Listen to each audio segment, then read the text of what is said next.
Yo mga idol, kamusta? Sports Talk PH nga pala. Ang nagmana sa suntok ni Pacman. Pag-usapan natin yan mga idol. Ngunit bago ang lahat ay huwag kakalimutang mag-subscribe at i-click ang notification bell button for more sports talk.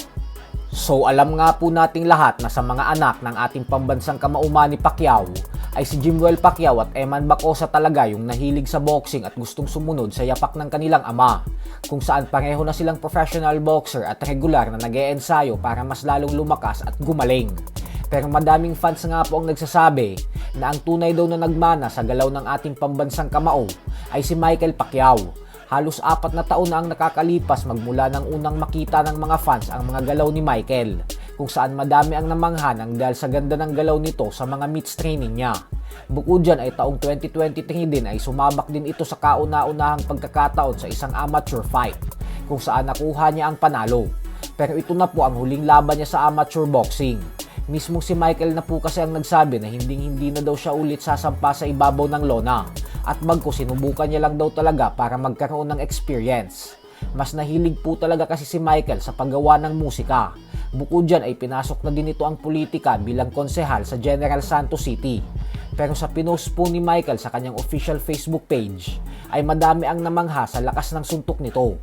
Kaya naman nasabi ng mga fans na ito daw talaga ang nagmana at nakakuha sa suntok ng ating pambansang kamao.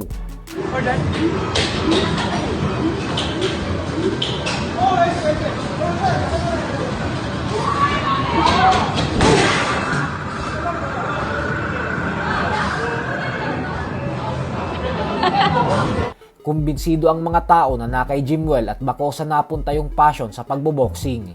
Pero kay Michael daw talaga napunta ang talento at lakas. Sa ngayon ay nagboboxing pa rin si Michael pero bilang exercise lamang at hindi yung seryoso talaga na gustong lumaban. Sa kabilang banda naman mga idol ay madaming fans nga po ang nagulat matapos sumabog ng balita na nagsampa ng kaso ang undefeated knockout artist na si Virgil Ortiz Jr. sa longtime promoter nitong Golden Boy Promotions. Breach of contract po ang isinampa ng mga abogado ni Ortiz laban sa Golden Boy. Ito po ay dahil gusto nang makawala ni Ortiz sa Golden Boy. Ayon sa The Ring Magazine ay naniniwala daw kasi ang kampo ni Ortiz na pag umalis sila sa punder ng Golden Boy ay makakakuha na sila ng malalaking laban, kasama ang mega showdown kontra kay Jeron Boots Ennis. Kung atin pong matatandaan ay nitong linggo lamang ay inanunsyo na mismo ni Oscar De La Hoya na hindi na daw nila gagawin ang laban kontra kay Boots Ennis kasi ginawa niya na umano ang lahat ng makakaya niya. Pero sa kasamaang palad umano ay hindi sumasagot sa mga tawag niya ang promoter ni Ennis na si Eddie Hearn. Kaya naman dahil umano dyan ay tutungo na lang daw sila sa ibang direksyon.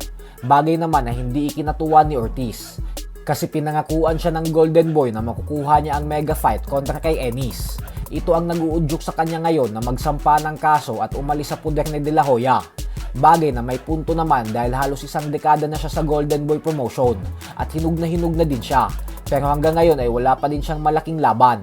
Habang si Oscar De La Hoya naman ay nagsalita din kanina at sinabing nakakalungkot umano na nakakakuha ng masasamang payo si Ortiz sa mga abogado nito at mga kasamahan nito.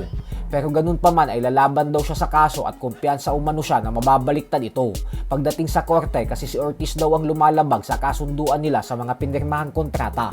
So hanggang dito na lang po muna tayo mga idol.